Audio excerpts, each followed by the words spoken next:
एक राजा का अहंकार उसके सर चढ़ के बोलने लगा, क्योंकि उसके पास शक्तियां ही शक्तियां आ गई। उस राजा का नाम था रावण, और उस रावण के अहंकार को तोड़ने का समय तब आया जब उसने अति कर दी और सीता माता का अपहरण करा। मर्यादा पुरुषोत्तम भगवान श्री राम ने देश के एक हिस्से से चलते हुए देश के दक्षिण के अंतिम छोर तक पहुंचकर उस राजा को उसकी जगह दिखाई, उसका अहंकार तोड़ा।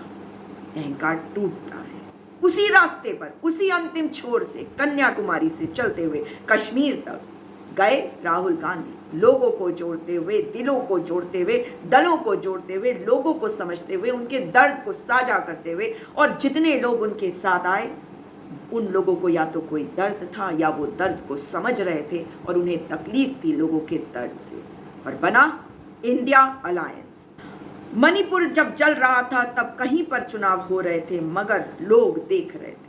राजा का अहंकार सर चढ़कर बोल रहा था, वो खिलखिलाकर हंस रहा था, अपनी फोटो खिंचवा रहा था, विदेशों में घूम रहा था, तमाम जगहों पर जाके फीते काट रहा था, नई ट्रेनों को चलवा रहा था, और कहीं कोई गलती होती थी तो उसको छुपा देता था। मगर इस गलती को वो छुपा नहीं पाया, क्योंकि मणिपुर की बेटियों का वीडियो बाहर आ गया और मणिपुर की बेटियों के साथ हो रहा अत्याचार, वहाँ के भाइयों के साथ हो रहा अत्याचार, वहाँ के समुदायों में इतना टकराव, इतनी नफरत किसने फैलाई?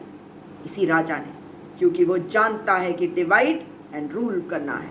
वहाँ के खनिज उसे चाहिए और वहाँ के लोगों को लड़वाकर उसको खुशी मिलती है।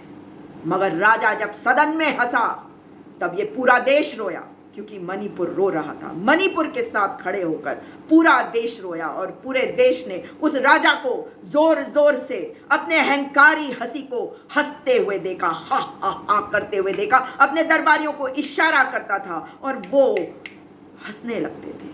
मगर देश ने देखा है इस अहंकारी हंसी को तोड़ा जाएगा, और तोड़ेंगे लोग इस देश के।